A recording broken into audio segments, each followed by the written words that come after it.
Аха. Керемет. Бір сағатта прям практиканы жасап үлгердік. Прям молодцы. Бір сағатта жетеміз ба дедік, жеттік бәріміз бірге. Молодец, күшті. Прям өзіме де қуанып тұрмын. Уақытылы жеткізгенімізге, уақытылы бітіргенімізге. Бір сағат бізде практика болады, келесі сағат бізде теория болады дедім. Пландағанда жоспарда үлгердік. Күшті. Қазір осы реніш маған пайдалы қандай сабақ или болмаса керемет ұғым берді. Алла разы болсын. Реніш маған қандай пайдалы сабақ, қандай ұғым берді. Сұрақтарыңыз бар ма? Давайте талқылайық, кімде чтоб сұрақтар болса, жауап алмай түсініксіз болып кетпесін. Сұрақтарыңызды қойыңыздар. Бүгінгі сабаққа қатысты, немесе басқа да сұрақтар жиналып қалған болса.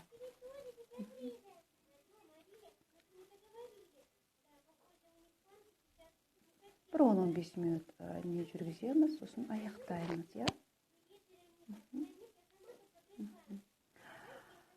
Қандай сұрақтарыңыз бар? Менде ренжісем, тамағым тығылады, ішім ауырып, не себепте екен? Сіз ренжісеңіз, тамағың тығылады, ішіңіз ауырады. Қараңыз, бұл реніш сізде балалық кезден болса, демек балалық кездегі реніштер. Себебі біздер адам баласы 2 жас пен 3 жас арасында балалар реніш бастайды, мен алғаш кетті. Реніш деген ол бала кезіміздегі біздің ата-анамыздан, достарымыздан, немесе балабақша, садик деген кездерде өзіміздің қалағанымызды ала алмадық. Біз өзді ойымызды жеткізбей айта алмаймыз ғой, да? Сондықтан қалағанымызды ала алмаған үшін біз ренжідік бала кезімізде. Реніш ол бала кезінен қалыптасқан привычка, әдет, да? Сондықтан ол реніш біздің ішімізде, өзімізде. Так, мынау дейді. Үшінші сурет не істейміз? Так, біз 2 сурет салдық қой. Так, үшін соңғы сурет. Соңғы сурет не істегеніңіз келеді? Артына бүгінгі күн датасын бәрін жазасыз. Бүгінгі 4-ті. Бүгін өзімді керемет, күшті, бақытты, нұрлы, сезімді, энергия толы, сенімді, керемет сезініп отырмын. Бүгін мен бір ренішімнен арылдым. Естіп жазасында. Естелік қой, мынаның бәрі. Мысалға, мен лақтырғым келмейді, маған ұнайды. Мен қағазды ұмытып кетуім мүмкін, бірақ бір күні тауып алсам, қағаздардың арасында жастық шағымда, осындай кездерде мысалға, да? Мысалы, менде экзаменде қатты қобалжыдым да, итоговый экзаменде. Себебі неше алам деп өзім да бір қатты дайын емес сияқты қобалжудан жем кетеді ғой менің бойымда. Сосын мен жаңағы сөйтіп арт терапия салдым, күшті сезімде болдым. Сендер білесіңдер, мен красный диплом алдым, да? Қызыл диплом алдым. Бірақ сол қағазды мен үй жинап отырғанда или бір жерден тауып алсам бар ғой, керемет сезім сыйлайды да маған. Сондықтан жаңа айта кететін, ол реніш біздің бала кезімізден пайда болып бастайды. Сол реніштерден біз үлкендерді өзімізге айта алмаған сөзімізді управлять еткіміз келді оларға. Өзімізді қалағанымыздай болмады. И өсе келе бұл привычкаға айналып кетті бізде. Бір адамдар болады, что реніш оларға выгодно. Себебі ренішсіз өмір сүре алмайды ғой, мен ренжімей қалсам қызық емес қой өмір, мен ренжіп тұруым керекпін ғой дегендер болады. Да, как бы әдет сияқты, да, привычка сияқты, бұртиып қалу, ренжіп қалу, өзін деген жасату деген сияқты реніштер болады. Вот.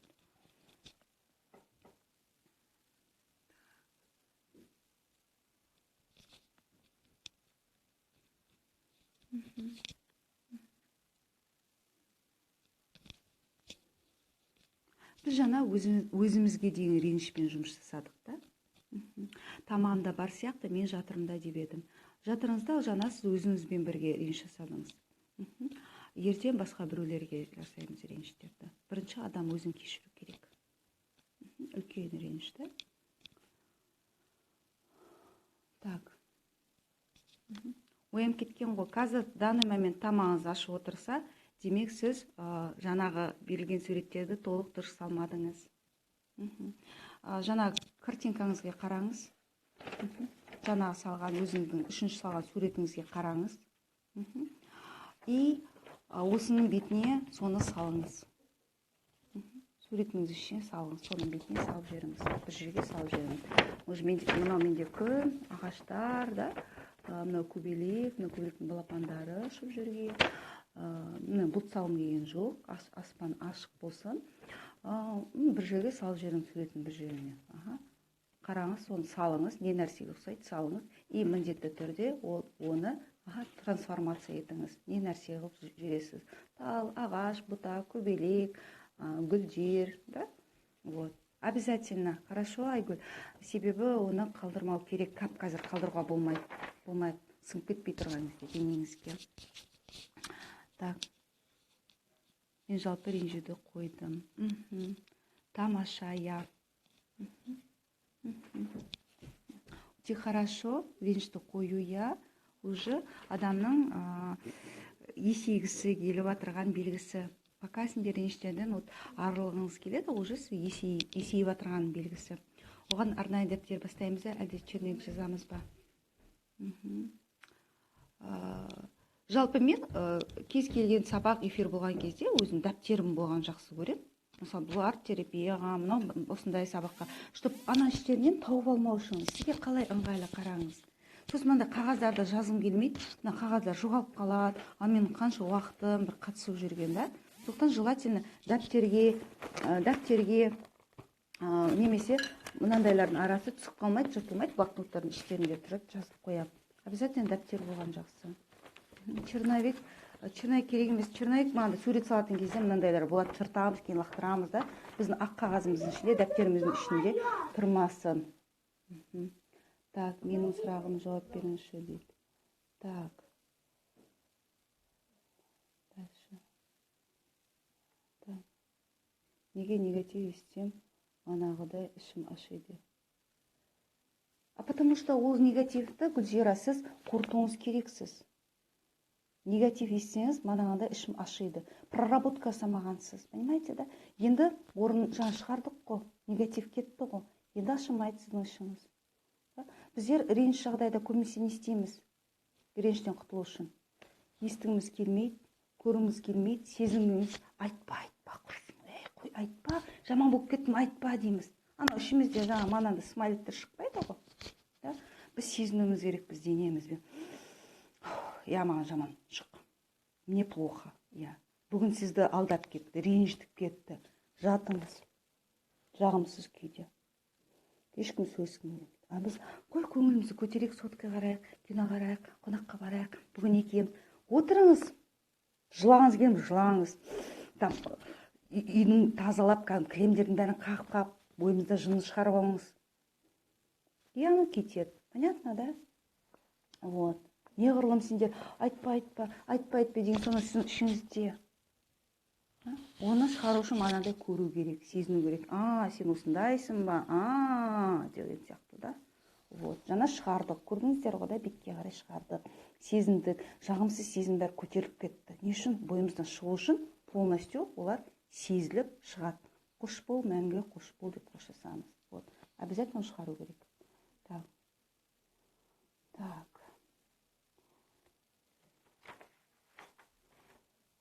Үшін сурет қызыл бояу қостым да, ұнамай қалғасын ойып алып тастадым. Тамаша. Ұнамаса алып тастап қалады. Бұл жерде бәрі болады, не істегіңіз келеді. Галым түпкі саналарын түйіскерін тыңдадым. Өзіне арнайы дәу дәптерім бар. Тамаша. Сабаққа қатып жатыр дейді. Тағы да қатып жатыр ма? Так. Все. 3 сурет салдым. 3 суретке жұлдыз салдым. Тамаша. Негатив мүлдем көргім келмейді. Бұл дұрыс па, тек позитив көрмейді. Дұрыс емес. Неғырлан біз негативті көрмеге тырысамыз, сол ғырлан біздің өмірімізде негатив бола береді. Так, бола береді. Так. Сондықтан келген өмір былай қарап тұрғанда біз ойлағандай тамаша керемет нәрсе емес. өмірде жағымсыз нәрсе бар, жағымды нәрсе де бар, өмірде ұнамайтын нәрсе де бар, өмірде зұлымдық та бар. Оның бәрін біз жоқ деп өзімізге әлем салып аламыз да, соның ішінде жүреміз. Күшті әлем, мынау күшті. Біз көрмейміз. Сол кезде анадан бізге алдап жатыр, бүйтіп жатыр, біз оны көрмейміз. Ол әдемі күшті деп ақтап алып жатырмыз. И поэтому бізде не пайда болады? Реніш болады, сеніп қаламыз, алданып қаламыз. Наоборот, мынау маған неге өйтіп айтып жатыр деп бүйтіп қараңыздар, іздеңіздер. Адамның түйсігі алдамайды. Ананың өтірік айтып тұрған, жылмаңдап тұрған, көзі ойнашық тұрғаның, сөзі көп екенін да былай қарап тұрғанда да, әрбірімен бірі ұйқаспайтынын уже байқай алады да, что-то мынау дейді, қатты көп жалпақтап кетті деген сияқты да. Вот. Түсінуге болады бұл жерде да. А біз көбінесе өзіміз негатив көреміз деп не істейміз, и сол кезде көрмей қаламыз көп нәрселерді. Так, привет дейді, рахмет. Мен бұрын ашуланған кезде үй жинап кетемін, сосын ашуым өздігіне кетіп қалатын. Қазір көп ашуланбаймын. Аха, мына сол кезде үй бірдеңе шығарып алуымыз керекпіз. Жаңағыдай да, ашуға ыза ғой да, ойымыздағы да, соны шығарып алу керек. Өмірде 5 күндік ғұмыр ғой, әрине. Странно, негатив келмейді, зачем притягивать? Да, егер келмесе, то не надо, да, не надо. Вот. Ну, бірақ келіп қалады деген сонда қорқыныш, главное, болмау керек та, өзімізді алдау сияқты. Негативті мен көрмеуім керекпін. Жоқ, ол негатив емес деген сияқты да. Вот. А если ол жоқ болса, тіпті жақсы, да? Вот. Значит, уже біз адамдарды кінәламаймыз, ешкімді кінәламаймыз. Әр адамның өзінің кемшілігі бар, онда тұрған ештеңе жоқ. Главное, мені сыйлайды, мені құрметтейді. Көршім жаңа қатипаштың өзі де сондай. Көп сөйлеп кетеді, ақ көңіл, сөйлесі өкпесі, жүрегі көрініп тұр. Ай, ақ көңіл.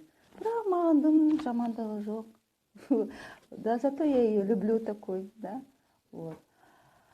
И поэтому мы принимаем, да, главное, адамдарды қалай бар солай қабылдауымыз керекпіз. Так, тағы сұрақтар бар ма?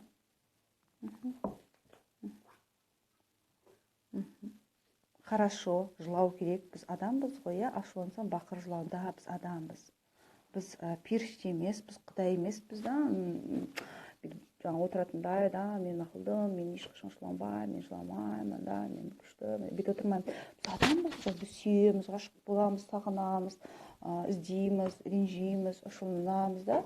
Главное, ренішті жинамау керек, ренішті жинамау керек, главное.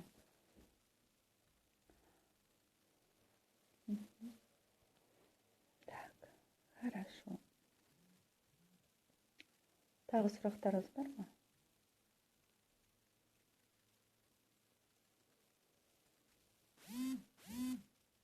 Да, әрине, жеңілдейміз, да. Мына айтқандай кортизол гормоны денемізден бөлінеді, да. Стрессті денемізден босату, ашу ызаны денемізден шығару. А то көбісі мәдениетті болу керек дейді, да.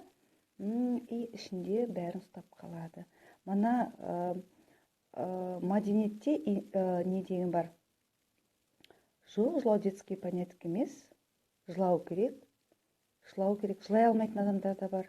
Мысалы, бала кезден жылама деп ұрысып тастаған ғой. Мысалы, менің клиентім папасы қайтқан кезде, мамасы постоянно соны басын алып кететін кезде қызын жылай алмайды. Себебі қызда бала кезден жылама, жылама деп ұрысып тастаған ғой.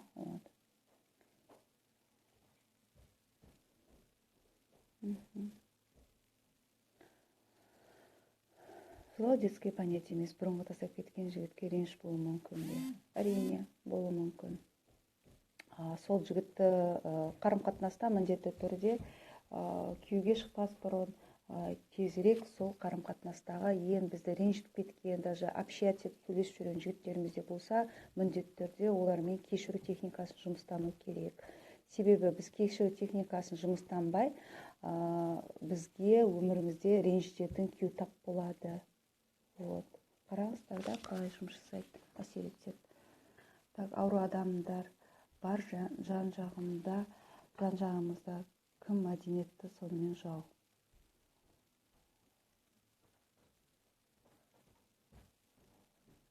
Так, вообще мәдениет деген адамды қатты неврозға келеді. Себебі мына психологияны ашқан Фрейд атамыздың өзі өте культурный мәдениетті болған, өте да сондай да салмақты, сабырлы, күле бермейді, ыржыңдай бермейді, да, постоянно чемоданмен жүреді, ойлайды. Сосын миға көп нагрузка түседі, мына нелер аналитикалық ойлау қабілеттері, да, психоанализ постоянно, да. Ол кісі именно дене тұлғасы бар паралич болып қалды, парализовать етіліп қалды. Себебі өте культурный, оның понятиесінде ыржуға болмайды, күлуге болмайды, тарқылдауға болмайды, серьезный болу керек, да, жаңа культура ғой, мәдениет қой, до такой степени. Адамбыз ғой бәріміз, неге қуанбаймыз, неге шаттанбаймыз, неге сүймейміз, неге ашық болмаймыз, да, неге сағынбаймыз, неге жыламаймыз деген сияқты.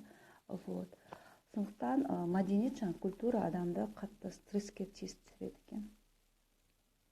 Құдай жылатпасын. Иә, әрине Құдай жылатпасын, мен жөнде жылап ұйықтап қалатын едім. И жылаған кезде міндетті түрде біреу беттерін басады, тоже беттерін басуға болмайды.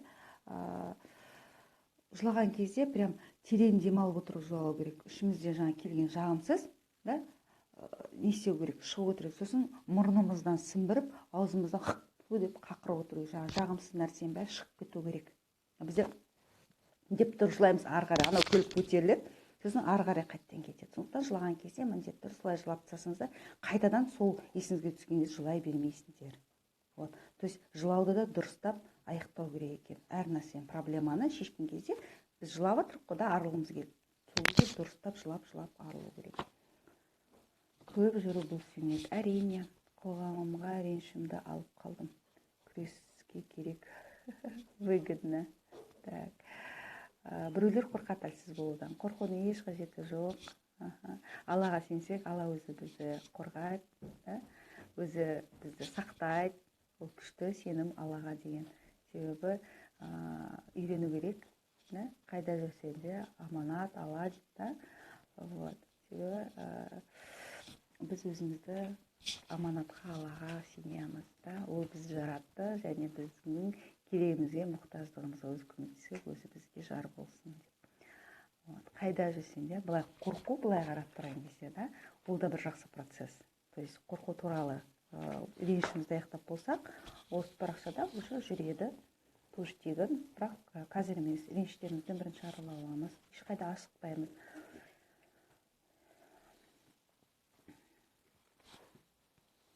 Так, хорошо. Осымен онда аяқтаймыз, да? Аяқтаймыз. Бүгінгі сабақтан сіздерге не нәрсе пайдалы болды? Бүгінгі сабақтан сіздерге не нәрсе пайдалы болды? Бүгінгі сабақтан сіздерге не нәрсе пайдалы болды? Бүгінгі сабақтан сіздерге не нәрсе пайдалы болды?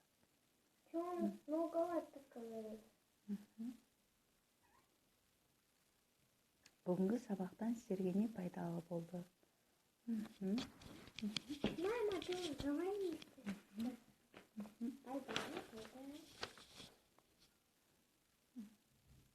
Реніштен арылу, сурет салу.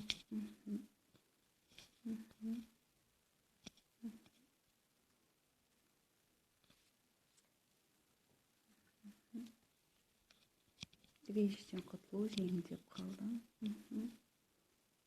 Сұраққа жауап алдым.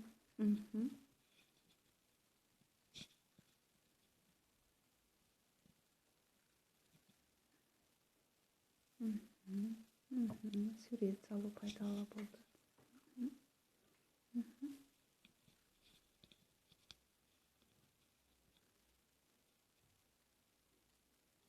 Тамаша.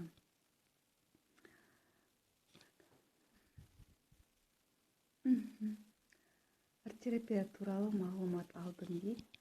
Біздің арамызда керемет ер адам отыр. Өте қуаныштымын. Кімдерге ренішім бар еді, соны көрдім. Бойымдағы грамдап жиналған реніштерден құтылғаныма ризамын. Ренішке тура қарау. Тамаша. Ренішке тура қарау өте керемет.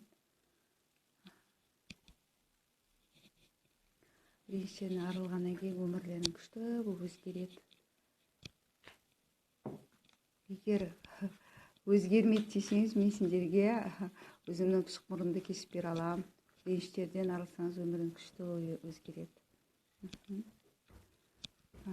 Осы реніш деген қаншама адамның жолын байлап, бүгіп тұр екен да, армандарға жеткіздірмей, шаршап, жанталасып жүгіріп жатырық та, бір соққы, екінші соққы, анау қуаты, мынау қуаты, кедергі бәрі шаршатып жібереді да. Осы реніштерден арылсаңыздар, өміріңіз уже керемет болып өзгереді. Так.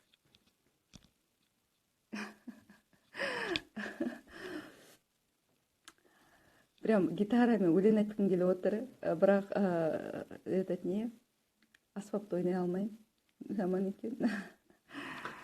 Так. Хорошо.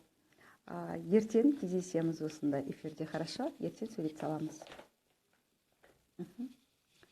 Реніштен арылдым. Тамаша.